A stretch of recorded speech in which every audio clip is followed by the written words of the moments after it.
Comment 3 étapes simples m'ont fait passer à plus de 10 000 euros de chiffre d'affaires par mois en tant que thérapeute?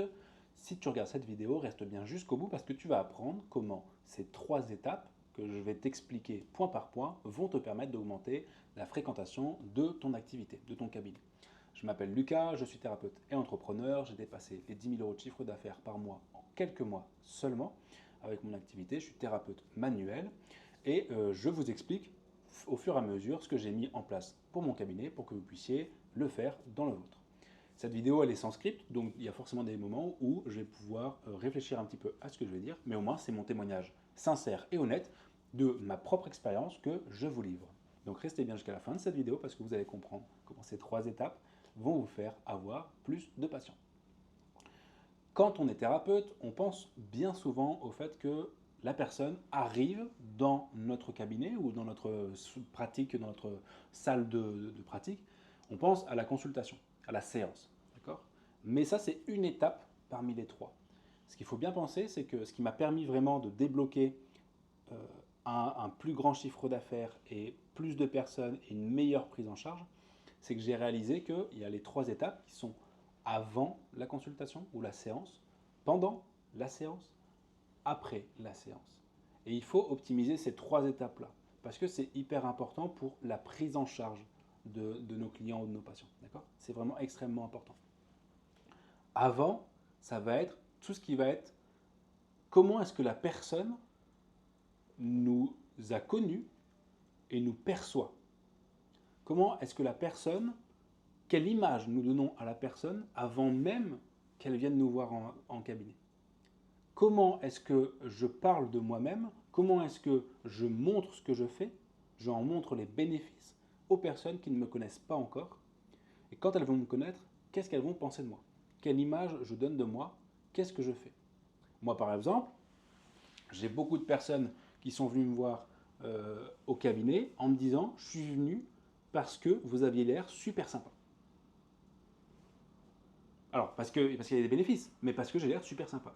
Parce que quand j'ai parlé de mon activité, quand j'ai parlé de qui j'étais, de mes valeurs, de ce que je faisais, de mon travail, de qui j'accompagnais, je l'ai fait en étant naturel, et moi j'ai un naturel assez simple. Je n'utilise pas des mots compliqués, je veux que les gens ils se sentent bien, et donc du coup, j'essaie en tout cas dans mes vidéos, dans mon contenu, d'être sympathique. Et les gens m'ont dit, je suis venu vous voir parce que vous aviez l'air compétent, vous aviez plein d'avis, et vous aviez l'air sympathique. Et c'est quelque chose qui ressort vachement, moi, dans les avis que j'ai sur Google, par exemple, c'est Lucas est sympa, Lucas est super sympa, super sympa, super sympa, et efficace. Ça fait partie de avant la séance. Pareil, c'est avant la séance, c'est comment est-ce que vous allez éduquer, comment est-ce que vous allez transmettre des informations importantes pour le bon déroulement de la séance et de l'après-séance. Les personnes qui vont venir vous voir n'ont pas forcément conscience des problématiques qu'ils ont. Ils en, ils en ressentent les symptômes, mais ils n'ont pas forcément la cause de leurs problématiques. Ils en ressentent les symptômes, ils n'en ont pas forcément les conséquences. Ils en ressentent les symptômes, ils ne savent pas forcément quelle est la solution. Et ça, vous pouvez déjà leur donner avant même qu'ils viennent vous voir. Ça va faire que quand ils viennent vous voir, ils sont déjà convaincus que vous allez pouvoir les aider. Ils sont déjà convaincus, ils vous connaissent déjà à travers votre contenu et ils savent que vous êtes potentiellement la bonne personne pour les accompagner, pour trouver une solution à leur problématique. Et même si vous n'avez pas de solution, parce qu'on ne peut pas prendre en charge tout le monde, même si vous n'avez pas de solution, ce n'est pas grave parce que vous avez aidé la personne à mieux comprendre sa problématique. Donc, oui, Lucas, mais si on a beaucoup de problématiques, c'est pas grave. Vous faites du contenu sur des problématiques que vous voulez prendre en charge en priorité. Et après, vous faites, de toute façon, avec le temps, vous arriverez à balayer tout un tas de problématiques. Ça, c'est avant la séance. Réfléchissez également d'un point de vue logistique. Comment est-ce que la personne, comment faciliter le parcours de la personne avant qu'elle vienne me voir? Où est-ce qu'elle me voit sur les réseaux sociaux, sur mon site internet? Est-ce que mon site internet est facile d'accès? Est-ce que c'est facile de prendre un rendez-vous? Si j'ai une prise de rendez-vous par internet, est-ce que tout fonctionne bien? Est-ce que c'est clair? Est-ce que les personnes ont toutes les informations de manière simple pour prendre rendez-vous avec moi? Est-ce que la personne, elle sait où est mon cabinet? Est-ce que je lui ai dit qu'il y avait une place de parking à côté? Est-ce que je lui ai dit qu'elle pouvait se garer dans la rue juste à côté? Est-ce que je lui ai dit que je ne prenais pas la carte bleue? Tous ces trucs-là, ça va faciliter, ça va enlever ce qu'on appelle la friction. Ça va enlever, imaginez deux plaques comme ça là, deux scratchs qui glissent comme ça l'un sur l'autre. Votre travail avant là, c'est d'enlever justement toute cette friction pour que ça glisse. Ok?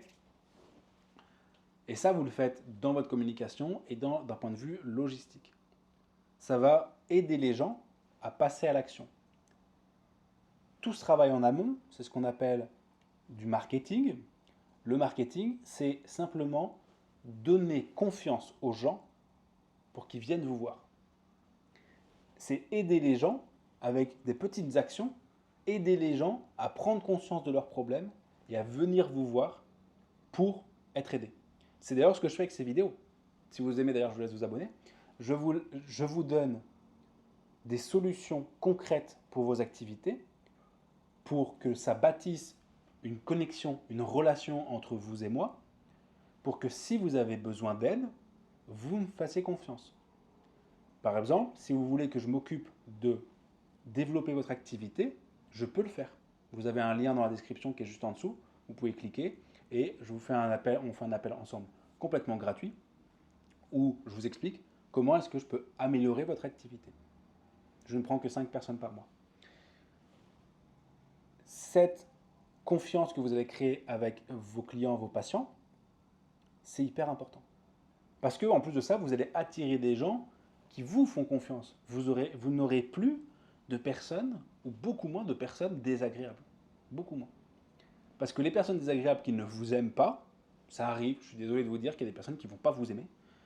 Les personnes qui ne vous aiment pas, en étant en contact avec vos informations que vous donnez, vos contenus que vous donnez, vont se dire j'aime cette personne ou je n'aime pas cette personne, et il n'y a aucune raison que la personne vienne vous voir si elle ne vous aime pas. Ce qui fait que ça filtre en fait, ce qui fait que vous n'avez plus personne de relou au cabinet. Moi par exemple, après j'ai vu des milliers et des milliers de personnes, franchement des personnes vraiment désagréables, je les compte sur les doigts d'une main. Je m'en souviens de deux, mais c'est tout. Deux, peut-être trois, c'est tout. Sur des milliers de personnes. Et encore, désagréable, ça va quoi. Je veux dire, c'est juste, bah non, écoutez, monsieur ou madame, on va pas continuer ensemble, c'est pas grave. Tu vois. Vous pouvez aller voir telle personne, qui est très compétente aussi. Voilà, terminé. C'est vraiment le pire qui m'est arrivé. Mais pensez bien à avant la séance. C'est hyper important. Ensuite, il y a pendant la séance. Pendant la séance, en général, vous gérez. Réfléchissez à partir du moment où la personne elle franchit la porte de ma salle d'attente, comment je fais pour améliorer son expérience. D'accord? Comment je fais pour améliorer? Est-ce que la salle d'attente est jolie? Est-ce que ça sent bon? Est-ce que la personne se sent en sécurité? Est-ce se sent en confiance? C'est hyper important. La salle de consultation, la salle de séance, pareil. Est-ce que c'est propre? Mais ça, normalement, c'est des basiques. Mais bon, je le dis parce que ça fait partie des 3 étapes. Est-ce que c'est propre?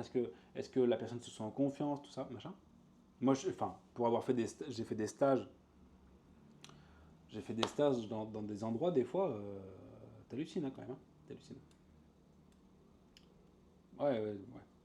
Et pendant la séance, c'est important. Pareil, au niveau de la prise en charge, comment est-ce que je fais pour que la personne, même si je ne peux pas la prendre en charge, elle ressorte avec la meilleure expérience possible. D'accord? Ça, c'est pendant.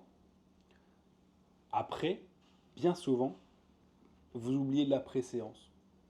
Bien souvent, les thérapeutes que j'accompagne oublient la pré-séance. Mais c'est hyper important. La pré-séance, c'est maintenant que la personne a trouvé une solution à sa problématique avec moi. Comment je fais pour continuer à donner de la valeur à cette personne-là, continuer à l'aider, peut-être sur d'autres problématiques, ou peut-être pour éviter que sa problématique récidive. Par exemple, la personne vient parce qu'elle a des tensions au niveau lombaire. Comment est-ce que je peux lui donner des exercices à faire, des étirements à faire pour éviter des postures, pour éviter qu'elle revienne me voir avec des tensions lombaires. Alors vous allez me dire, oui, mais Lucas, ça fait que les gens ils viennent moins souvent et que du coup, et ben, ça tourne moins le cabinet. Non, parce que l'expérience de prise en charge que vous allez offrir à ces personnes-là sera tellement bonne ils vont en parler autour d'eux, et que si jamais un jour ils retombent il y a une nouvelle problématique, ils viendront vous voir automatiquement. Automatiquement.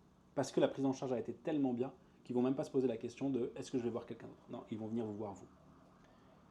Et par exemple, la personne, elle peut avoir, je ne sais pas moi, imaginons que vous avez une personne qui est en surpoids et qui souffre de crise d'angoisse, et qu'elle se plaint, elle a montré un intérêt pour la perte de poids, et bah peut-être qu'elle est venue vous voir pour des crises d'angoisse, vous traitez les crises, enfin vous améliorez les crises d'angoisse, peut-être qu'il serait pertinent de lui envoyer des ressources pour la perte de poids. D'accord? Pour l'aider, parce que le but c'est quand même de l'aider au maximum, de faire en sorte que vos clients ou vos patients soient le mieux possible. Ce après la séance, c'est aussi comment est-ce que je garde contact avec eux, comment est-ce que je les relance si jamais ils ont des problématiques, parce que bien souvent, vous savez comment ça se passe, on va chez le dentiste quand on a mal aux dents, on ne va pas faire de la prévention. Et c'est pareil pour vos patients ou pour vos clients.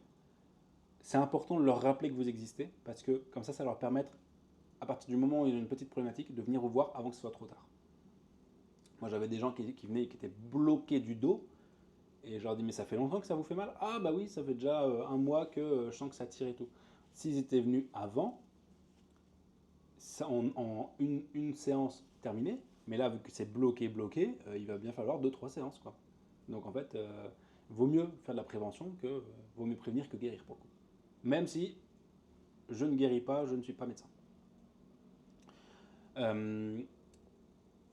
Le après-séance, c'est comment est-ce que vous allez stimuler aussi le bouche-à-oreille et les recommandations.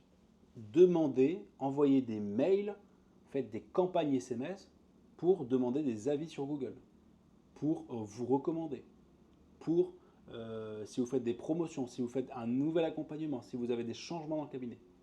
D'accord? C'est important. Je lisais un livre là tout à l'heure et la personne, l'auteur disait, vous n'envoyez jamais assez de mails. Tout simplement. Il disait, vous récupérez les adresses mail de vos patients ou vos clients, envoyez-leur des mails. Si jamais vous avez peur que ça les embête, c'est pas grave, ils peuvent se désabonner. De toute façon, ils cliquent, en un clic, vous désabonnez, terminé quoi. Ça, c'est l'après-séance. Si vous êtes resté jusqu'à la fin de cette vidéo, vous comprenez que votre activité se segmente en 3 parties. Avant la séance, pendant la séance, après la séance. C'est en travaillant sur ces 3 parties que ça m'a permis de dépasser en quelques mois plus de 10 000 euros de chiffre d'affaires dans mon cabinet par mois. Avant la séance, pendant la séance, après la séance. Si vous avez besoin que je vous aide à développer votre activité, que je fasse ce travail-là pour vous, vous pouvez cliquer sur le lien en dessous dans la description ou en bio de la chaîne. On va faire un appel complètement gratuit et je vais vous expliquer, je vais vous donner un plan d'action pour que soit vous le fassiez ou soit si vous voulez qu'on le fasse ensemble, on peut le faire ensemble également. Je ne prends que 5 personnes par mois parce que j'ai le cabinet à côté à faire tourner. Non, ça tourne maintenant presque en automatique, mais j'ai le cabinet, enfin j'ai les gens à prendre en charge. Si ça vous a plu, je vous laisse liker, vous abonner. C'était Lucas.